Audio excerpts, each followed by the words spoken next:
Om Namo Bhagavate Vasudevaya. Om Namo Bhagavate Vasudevaya. Om Namo Bhagavate Vasudevaya.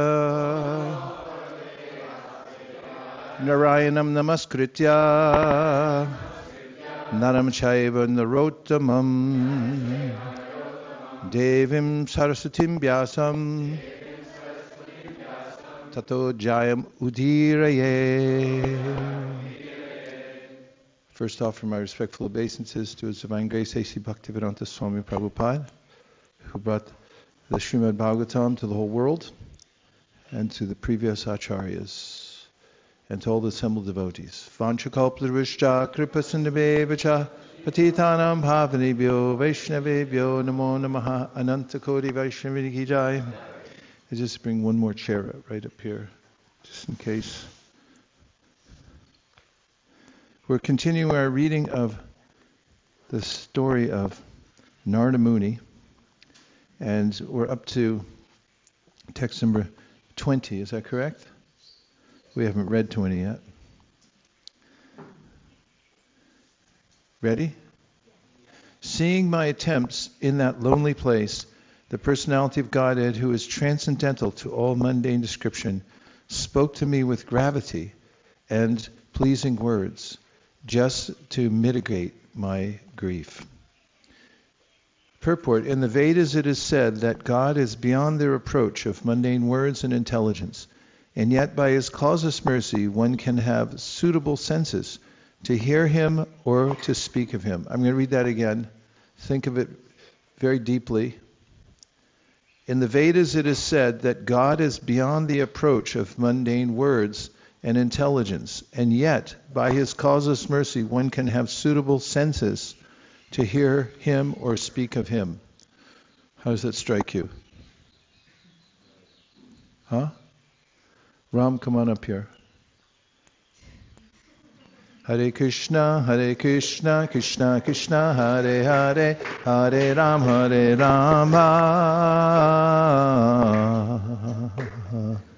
Rama Rama, Hare Hare.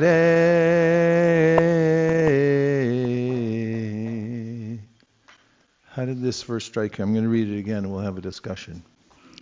In the Vedas it is said that God is beyond the approach of mundane words and intelligence, and yet, by His causeless mercy, one can have suitable senses to hear Him or speak of Him. Seems as it's a pivotal statement to me. How do you feel about it? What are your thoughts, reflections? A lot of the times we try and understand Krishna or God using our intelligence and logic. Like I have been thinking about how to explain the existence of God using logic or things about the material world. But what I've encountered is that it's very, very difficult to use the material world to justify the existence of God. And that makes sense, because if God was able to be captured by our logical mind and intelligence, and just in the purview of things that we know, if God could be fully understood in the realm of that, then He would be quite limited, because we are very limited. So that this verse makes a lot of sense, because it says that Krishna is not understandable by us. He is inherently something different. But at the same time, we can, through a the process of bhakti, which is completely different from just logical thinking, we can have a direct perception of Krishna by experiencing Him through bhakti. And that is something that is completely outside the realm of science, which is the only way to experience Krishna. So it kind of says that the logical ways to understand the existence of God are somewhat futile in a sense, and we must approach Krishna through bhakti. Sadhu, sadhu. Everyone say sadhu, sadhu. Sadhu, sadhu. And now ask Ram some questions to go a little deeper into what he said. Yes. We need one more mic.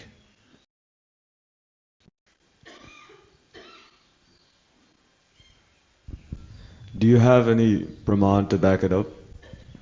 Which part? Everything?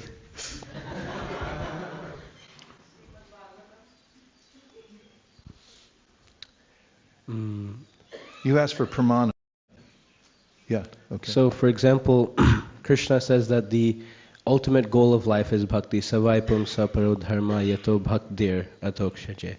Ahaitukya pratihataya yatma suprasiti. So the thing that gives the most pleasure to the self is doing bhakti. And the best way to understand Krishna is through bhakti. So there's not... If the best way to understand Krishna was through science or logical understanding, it would not say yato bhaktir adhokshaje.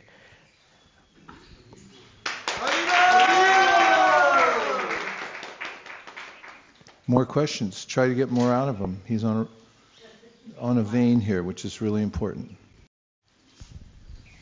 Haribol. How does one who's Krishna. very...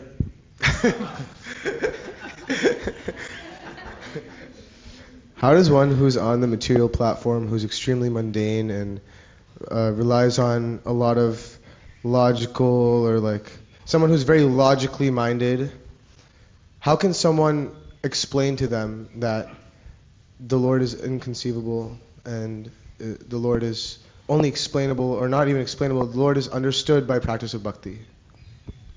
So Krishna says that in 7th chapter that he is the origination of the three modes of material nature, and that we can understand him by crossing over that. Devi Vaiśeṣika mama maya duratteya mam evaye prapadyante. So we need to surrender prapadyante mayam evam tarantite. So the three modes of material nature are our material conditioning. So the way I would explain it to answer your question is that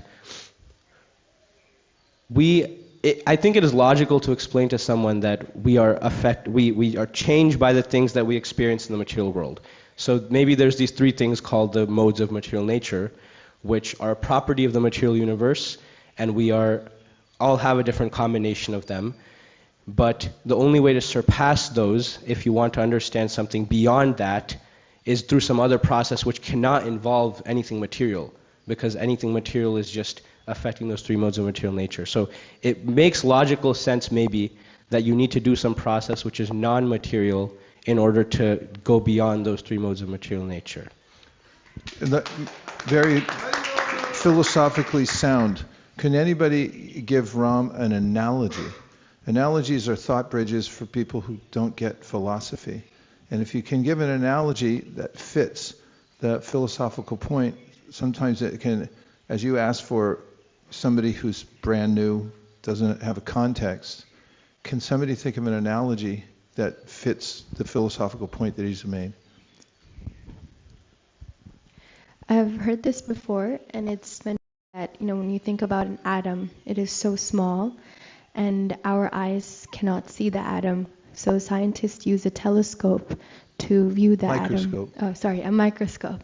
A microscope to view the atom. So in a similar way, something that's beyond our conception, we can't maybe have a physical experience of God.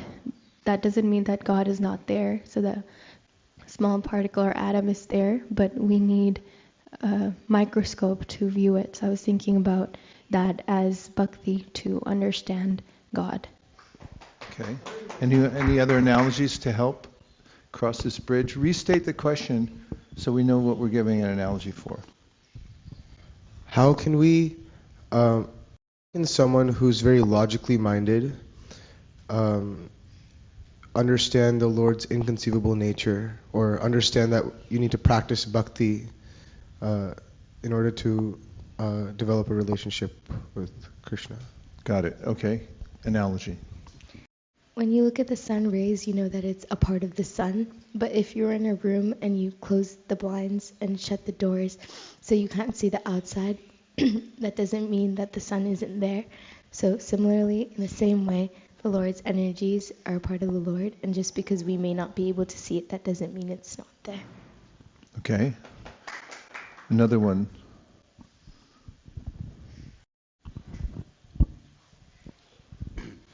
I was thinking of the frog in the well analogy for this, because Shrikar was asking how a logical person would think about it, but any logical person starts off with a premise and some kind of axiomatic system that he believes in, or he or she believes in. And so if they start off with something where they accept that God does not exist, now let's think about the world, then of course the conclusion is never going to be God exists. And so it's like the frog in the well. There are two frogs in this well. One climbs out and goes and sees an ocean, a massive ocean. And he comes back and he tells the other frog that I saw this massive body of water. But the frog that has been in the well for hundreds of years, he's never seen anything bigger than that well. And so he's like, okay, is it like 10 times bigger than this, 15 times bigger, 20 times bigger? And that's why a lot of scientists say their argument is that, oh, it's not an absolute supreme being that created this, but just someone with a little more intelligence than me. Because they can't even fathom that there's an ocean of intelligence out there that can create this entire universe.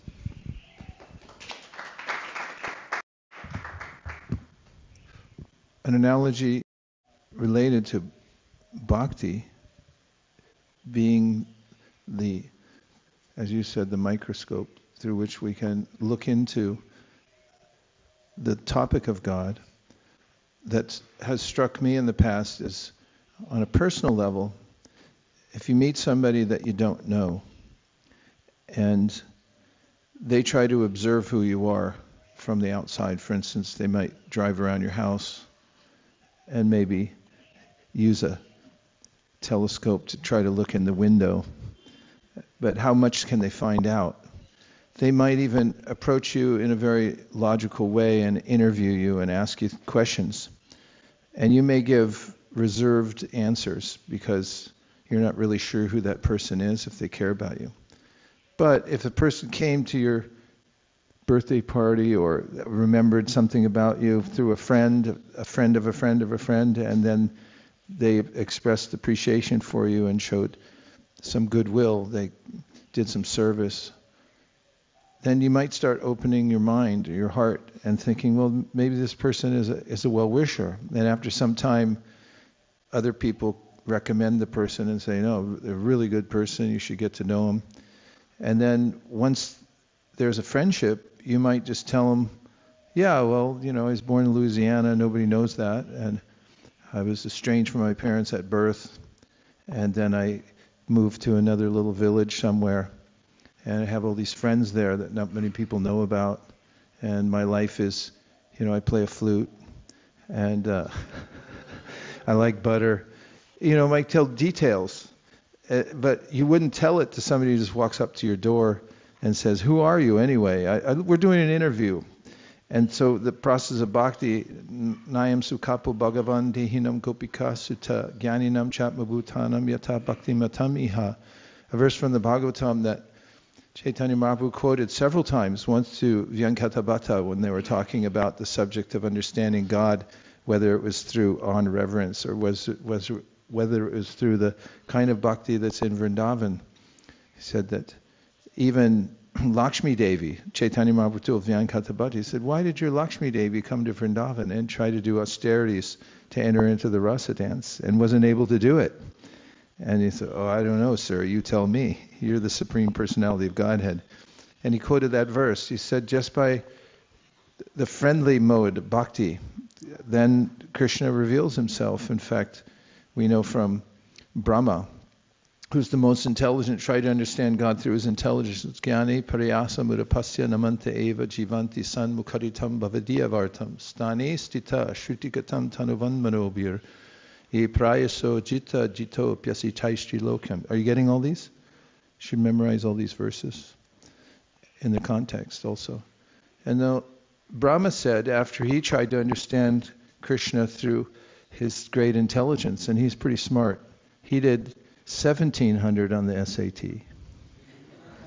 It's never been done before. And then he tried to steal his cowherd boys, and then realized that, as you were saying earlier, he's beyond what the intelligence can do. If we could circumscribe Krishna with our intelligence, then he wouldn't be God, because God's unlimited. And he said that if you approach him through bhakti, especially through hearing and chanting, stani stita shrutigatam tanavan manobir, ye prayaso jitta jitopyasi traisti lokyam. Then Krishna, just like the person who becomes your friend and then you tell him everything, Krishna becomes so lovingly indebted to such a person that he wants to reveal himself. Not only that, he feels conquered by the love of that person and he reveals himself.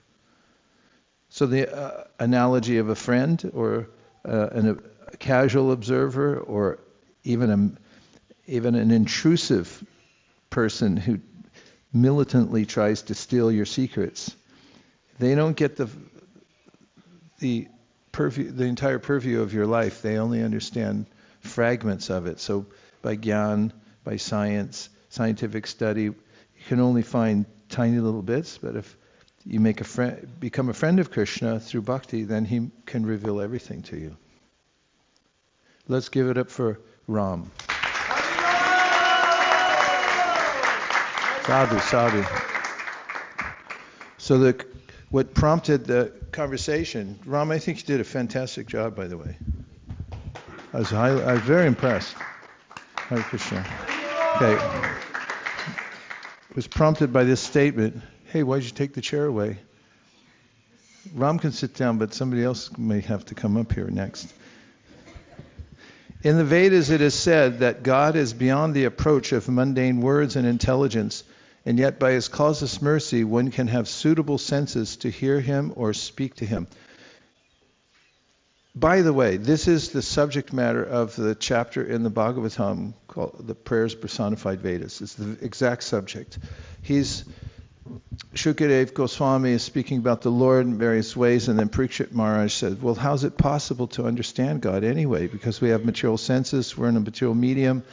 How do we know God through senses? How does sound vibration, which you've been describing, become transcendental? After all, it's just struck sound. You're striking the air in certain ways. It modulates, it goes in your ear, and how does that become transcendental?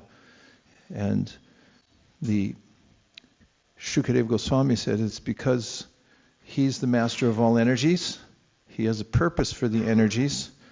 And when one sincerely tries to reach him through the prescribed process, then Krishna transforms the vibration so that it awakens us to pure devotional service, and he reveals himself to the devotee. A prime verse for this context is Atashi Krishnamadi Nabhave Grayamindriye Sevamukhi Jivado Swayameva Svaratena. The Shastra says that you can't understand God by your blunt material senses. But if you serve him, starting with your tongue, then he'll reveal himself to you. I'm continuing the purport.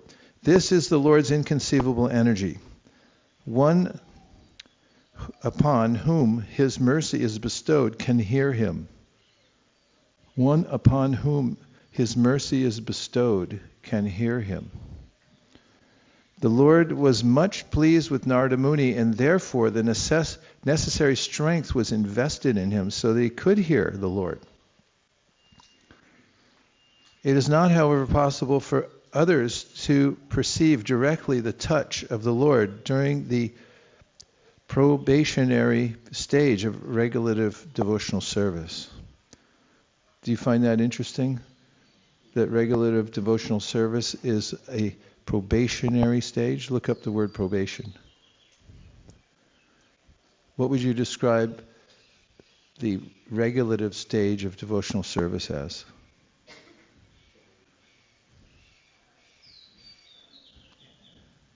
Chaitanya.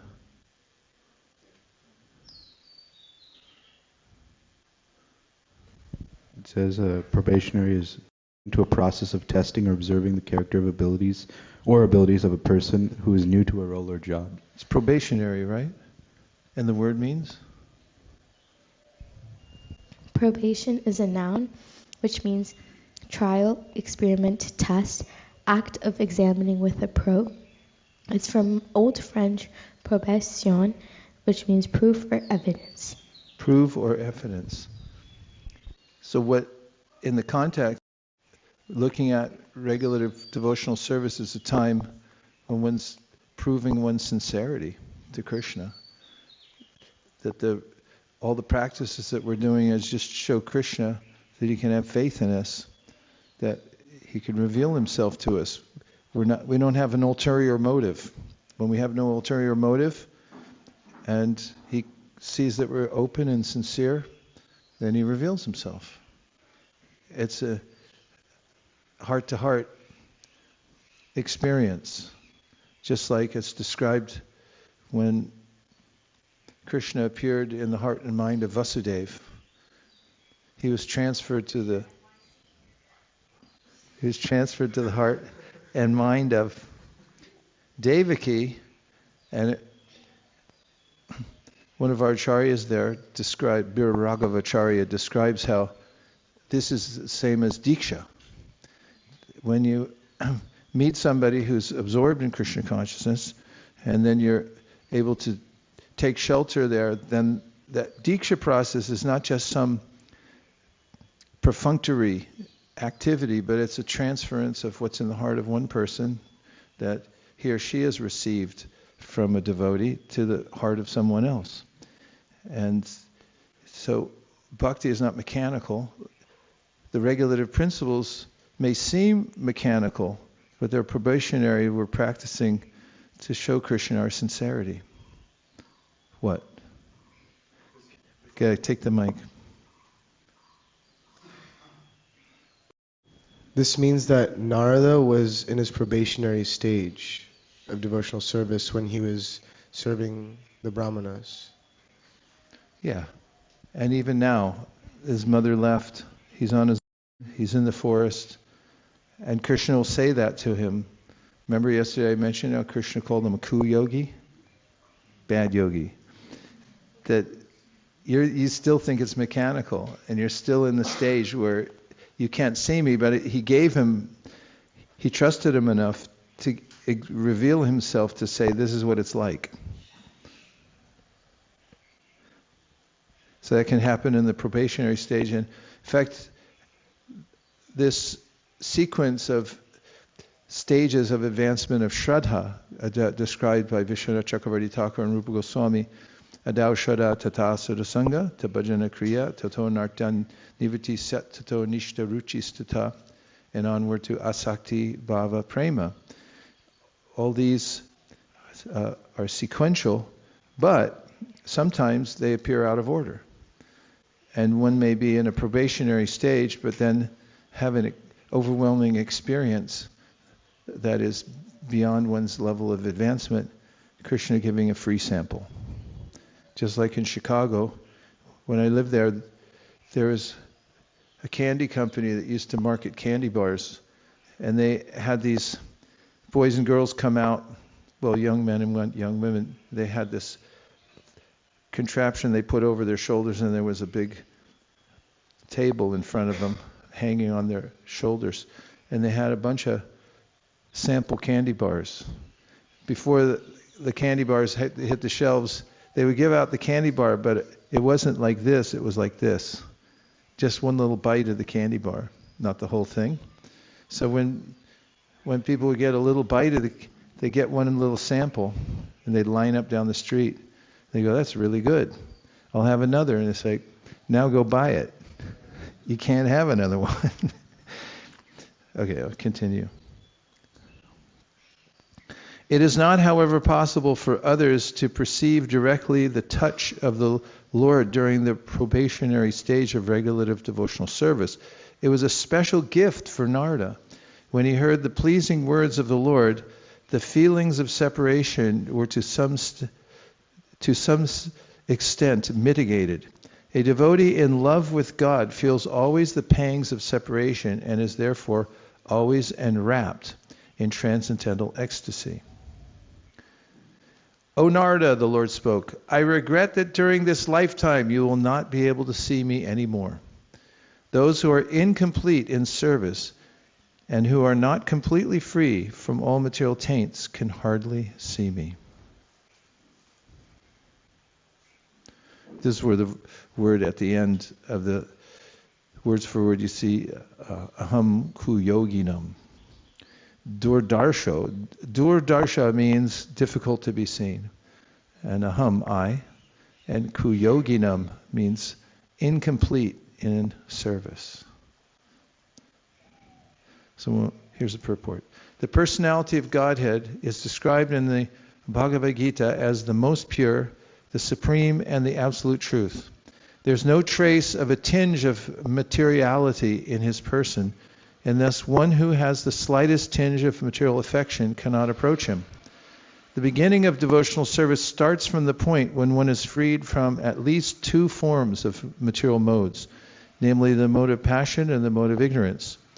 The result is exhibited by the signs of being freed from kama, lust, and lobha, covetousness. Look up that word. That is to say, one must be freed from the desires for sense satisfaction and avarice, look up that, for sense gratification. The balanced mode of nature is goodness. What's the balanced mode of nature?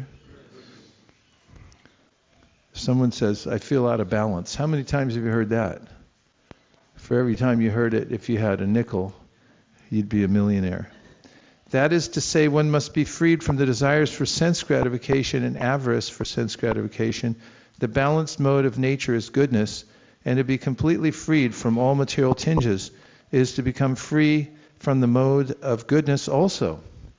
To search the audience of God in a lonely forest is considered to be in the mode of goodness. One can go out into the forest to attain spiritual perfection, but that does not mean that one can see the Lord personally there. One must be completely freed from all material attachment and be situated on the plane of transcendence, which alone will help the devotee get in personal touch with the personality of Godhead. The best method is that one should live in a place where the transcendental form of the Lord is worshipped. The temple of the Lord is a transcendental place, whereas the forest is a materially good habitation.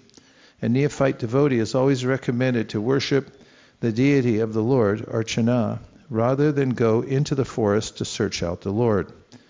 We were in Govardhan this year for the readings, and this very nice brahmachari showed up suddenly out of nowhere, and he was enthusiastically engaging in the hearing and chanting, but also he wanted service.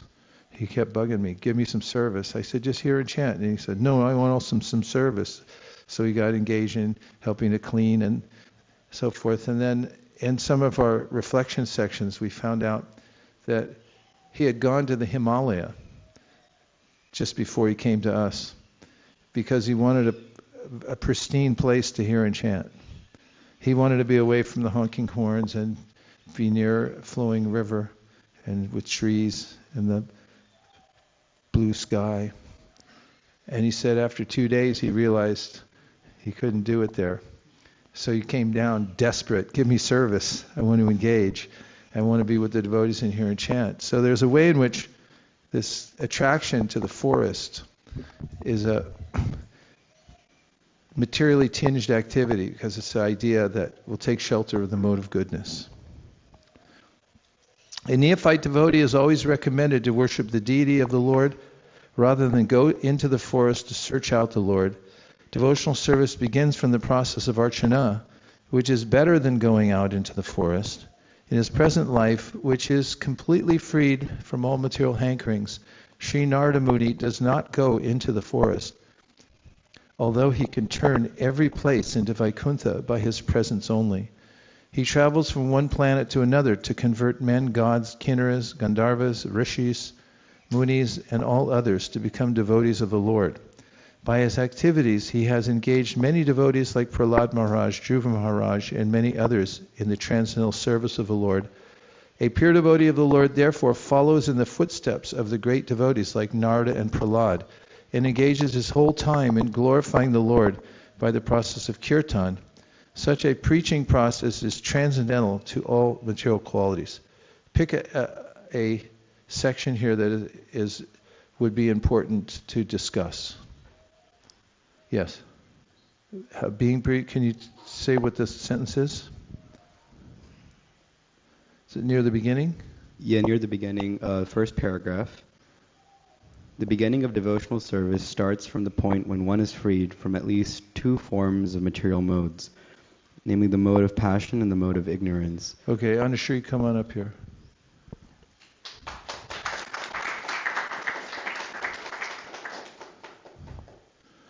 So here it says the beginning of devotional service starts from the point when one is freed from at least two forms of the material modes, namely the mode of passion and the mode of ignorance. What's the meaning of that? How does it mean? How does Prabhupada mean there that's the beginning of devotional service? Can you give any evidence? Have any thoughts on that? And also give pramanam effusively. So at the beginning of devotional service, you have to start somewhere, and it helps to give up sinful activities. And an example of this is the four regulative principles. They include things that are in the mode of passion and ignorance, like meat eating, gambling, intoxication, etc. And so by doing this, you can become more pure and be freed, or at least be less attached to the material world and focus more on Krishna consciousness. Give a verse from Divinity and Divine Service that talks about worshiping Vishnu because he's beyond the modes of nature.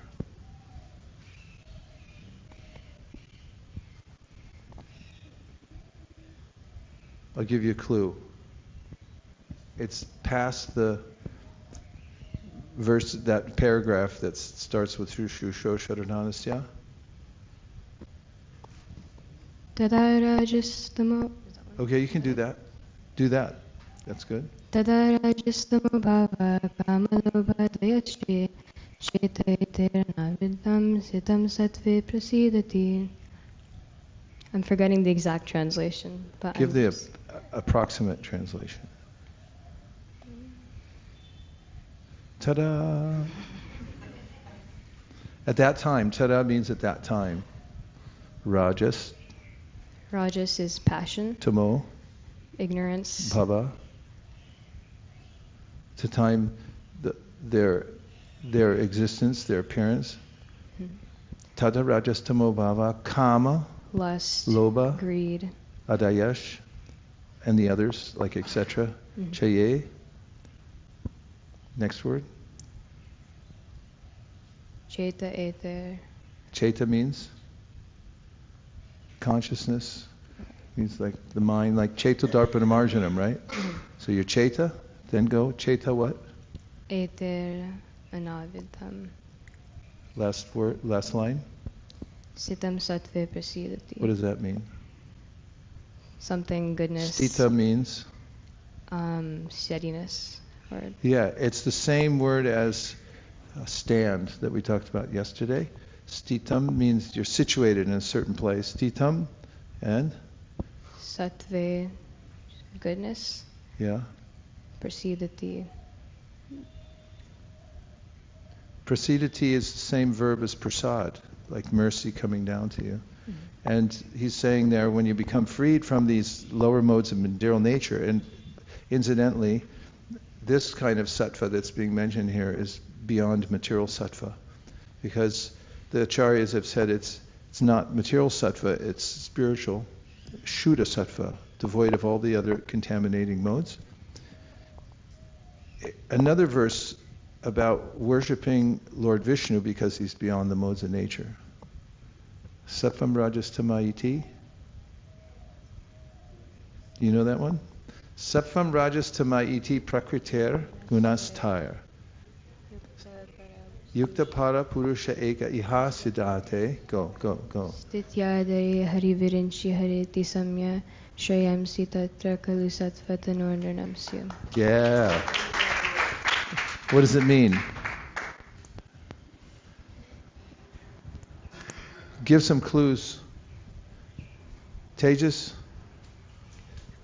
break it down. So it says sattvam Rajas, Tama, Iti. So it's talking about the three modes of material nature. Sattva, Rajas, and Tamas. The mode of goodness, the mode of passion, and the mode of ignorance. Iti Prakritir Gunastre. So these are the three modes of material nature. Can someone repeat the verse for me? Purusha eka hi hasyadat. So yukta means like when one is endowed with or it's close to them. Yukta para purusha eka hi hasyadate. So para purusha means when one is, para means when one transcends this. Purusha eka hi hasyadate. Pull up the verse. Let's read it. You got it right there? Here, give it to me.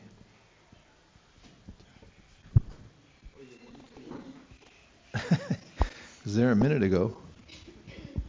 Saffam rajastamaiti prakritir gunastha yukta para purusha eka ihasyade stityada ihadishangya shriyamsi tatra kalu sattvatanornamsu. Translation is, the transcendental personality of God, it is indirectly associated with the three modes of material nature, namely passion, goodness, and ignorance, and just for the material world's creation, maintenance, and destruction, he accepts the three qualitative forms of Brahma, Vishnu, and Shiva. Of these three, all human beings can derive ultimate benefit from Vishnu, the form of the quality of goodness. And then we also have Bejare Muniotagre, Bhagavantam Madhoksajam Ahetukiya Sattvam Vishuddham Shemaya, Kalpante Yenutaniha. Which means that previously all the great sages worshiped Lord Vishnu because he's beyond the modes of material nature. They could derive the highest benefit from that. And those who follow in the footsteps of those previous great sages, if you're following the previous great sages, raise your hand. Everyone should raise your hand because you're sitting in a Bhagavatam class. In the Dham, by the way, is also eligible for the same result as they got. And one more verse, a Pramanam verse from the Bhagavatam, which literally says that the position of liberation from the modes of material nature is the threshold of bhakti. Please. You know it? Rama Bhuta Prasanatma Ashochatina Kankshati Samaks Sarveshu Bhuteshu. Okay, someone say the verse. Brahma Bhuta Prasannatma Samaks Shibhuteshu Mad Bhaktim Labate Param. Means Krishna is saying when it comes beyond the modes of material nature, that person becomes eligible to enter through the door of bhakti and perform bhakti. And we also have Yesham Twantakatam Papam Jananam Punyakarmanam. 7 chapter fans, where are you all? Yesham Twantakatam Papam. Go ahead, Rama. He raises his hand. Say it.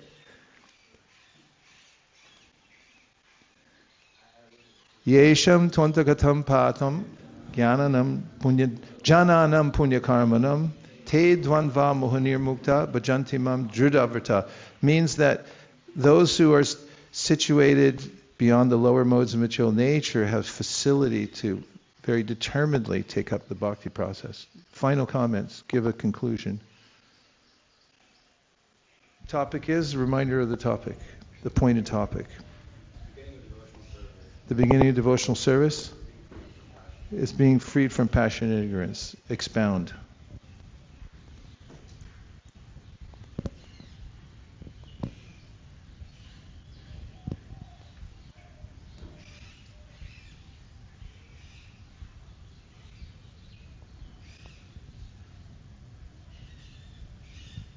By worshiping Krishna. By worshiping Krishna, One becomes purified. One becomes purified Of the lower modes of nature. Of the lower modes of nature. The senses become freed from contamination. The senses become free from contamination. And one can then perform devotional service with heart and soul. And then one can perform devotional service with their heart and soul. Sarvapadi vinirmuktam, Sarvapadi nirmuktam, tatpratyena nirmalam, tat praktina nirmalam, hrishikena hrishikesha, Rishikena Rishikesha, sevanam bhaktiruchite. Sevanam Bhakti. By engaging our senses in Krishna's service, By engaging our senses in Krishna's service, they become purified. they become purified. And one can then engage directly in service to the Lord. And one can then engage directly in the service of the Lord.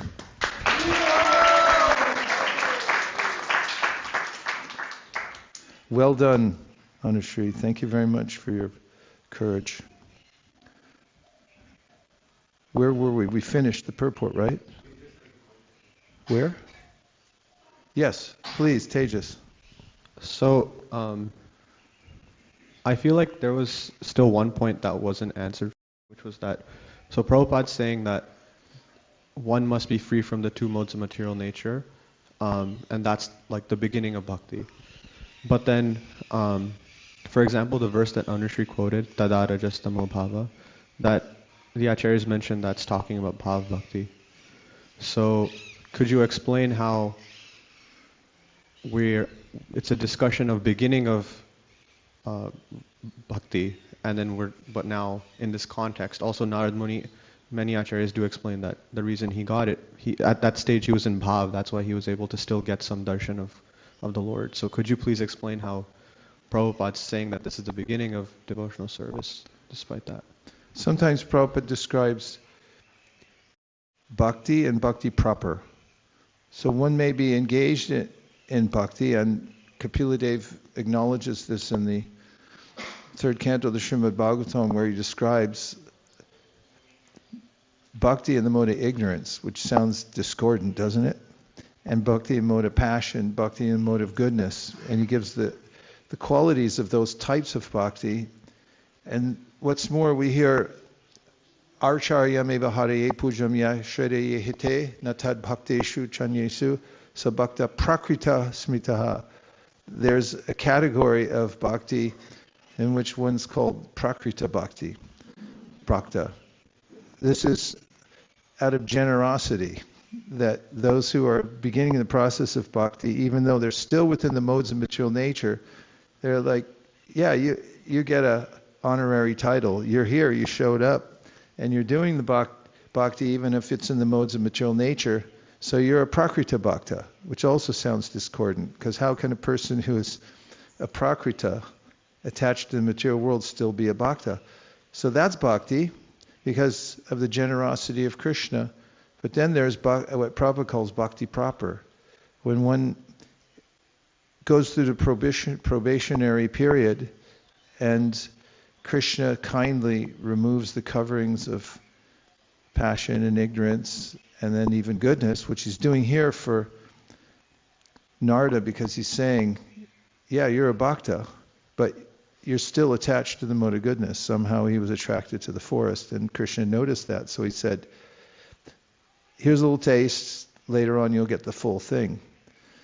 And bhakti starts for many people when they just accidentally say Hare Krishna. That's acknowledged in the sixth canto of the Bhagavatam, and even those Krishneti yasa giritam manasadriyeta, they say Hare Krishna, and then he's like, okay, worship him. Why are they worshipable? Like, they're in bhakti too. A dog ran alongside of Shivananda Sain on his way to Puri, and he said, no, he's with us. He's a bhakta. He's running with us. You notice if you go in parikram, the dogs see you and they go, like, a pack? Yeah, I'm going to join the pack too. And you go, you can join the pack. And you go, okay. Then the Vaishnav says, you're a bhakta because you're with the pack. He joined us. Give him rice prasadam every day. Then he got to meet Lord Chaitanya in Puri. Then Kaviraj Goswami said, well, he went back to Godhead. He was a little hound dog. And he got that benefit. So bhakti is generous, and bhaktya sanjayate bhaktya, by performing kriti, what's the verse? Kriti sadhya bhavet sadhya bhavasa saranavida nitya siddhasya bhavasya prakrityam hridis sadyata. The Rupa Goswami says the potentiality of this bhakti practice, even if one's a prakrita bhakta, is that it leads to bhava bhakti. So the probationary period in which one is on probation, like when you get out of jail, not you, somebody else. When you get out of jail, you're on probation. You have to check in with your probation officer. You guys probably know about that. You get out of jail and you have to go on probation and you're checked on regularly to see how you're doing. Yes. Yes, please, Radhika.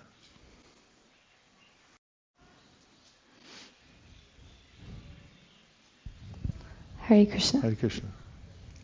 So then later on in the purport, I have a question about Archana, because it says here that a neophyte devotee is always recommended to worship the deity of the Lord rather than go into the forest.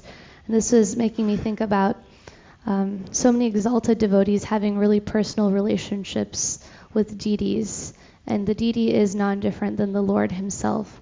So how can we understand this where even if we're in the neophyte stage or a probationary stage, seeing Krishna in the deity form,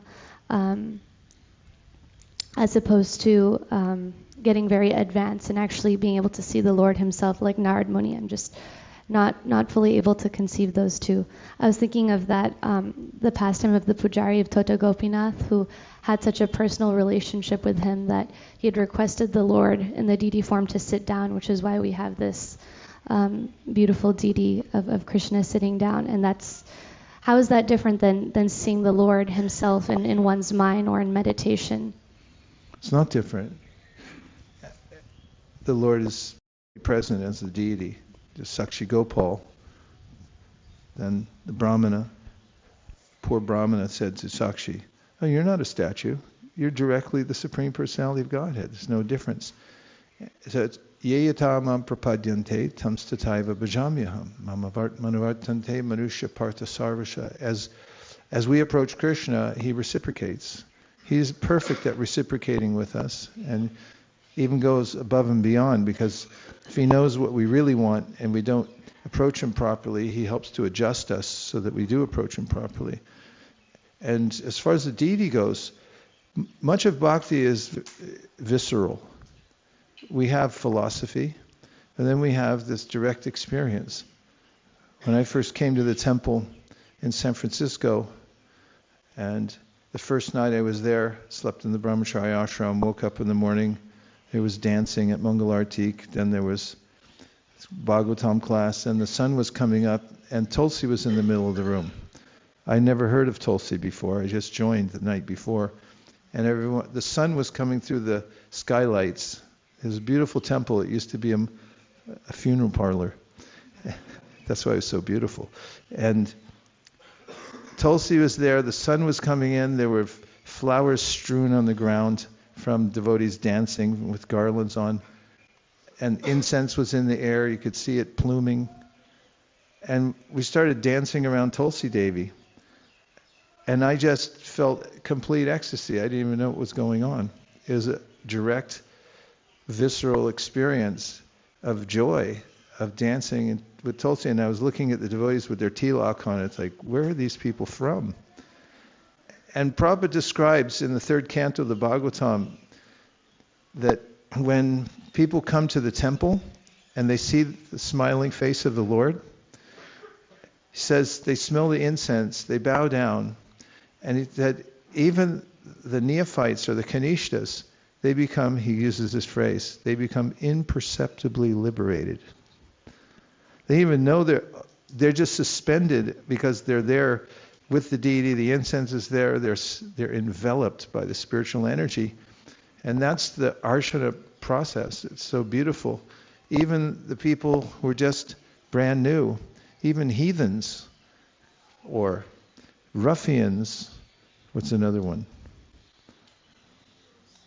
Uncouth, vagabonds, barbarians. Huh? Dog eaters. hoodlums, come into the temple and they experience the environment, they become transformed. Then, if one takes the Panchratrik Vidhi, that's why there's Bhagavat Marga and Panchratrik Vidhi. We chant Hare Krishna, but we do so side by side with the deity worship. It means a whole lifetime of dedicating yourself to the form, attending the form of the Lord. And as you do so, there's a direct relationship you develop with Krishna.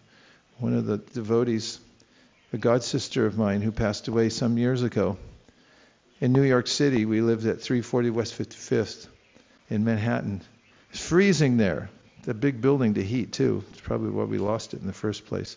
Anyway, she'd come down to take care of the deities in the morning. She took care of the small deities. She'd take their outfits and she'd warm them up with the iron before she'd put them on the Lord. She warmed them up on the iron, and this was an example of how one becomes more and more attached to the personal form of the Lord and wants to serve Him and see His smiling face. And if you get the opportunity to bathe the Lord in the morning and then you see flowers and tulsi running down the beautiful form of the Lord and they stick somewhere and maybe the sun's coming in and Krishna, you see Krishna's smiling face. He's like, I don't want to be anywhere else. You're imperceptibly liberated at that point. And then it deepens as one becomes more and more surrendered to the Lord, that Krishna will reciprocate. And He speaks to His devotee through the deity form because He can communicate through any element in this world because He is all the elements. It's all His energy. What to speak of His very form, which is His way. Archa means it's His way of reaching out to us here in this world so we can touch Him, see Him, and so forth. I can't take any more questions because we've got to end, because we've got to stay on schedule. Today we're going to see Bhaktivinoda Thakur. But it was quite an enlightening session today, wasn't it? Because of our guest speakers. Let's thank them for coming on up here. That's it? That's nothing. Dishla Prabhupada, Dishi Chaitanya Mahaprabhu, Shri Panchatattva, Shri Radha Madhav, Shri Radha Madan Mohan, Shri Radha Govinda, Shri Radha Gopinath, Shri Lakshmi Shringadev, Shri Prahlad Nrsimha. If you so desire, please enliven us and give us spiritual strength during our probationary period so we can humbly but determinedly prove our sincerity to you in our service by showing up for the path chalked out for us by the great acharyas. Thank you for considering our request. Om Tat Sat. Everyone agrees with this prayer in whole or in part. Please unmute and say Hare Krishna. Hare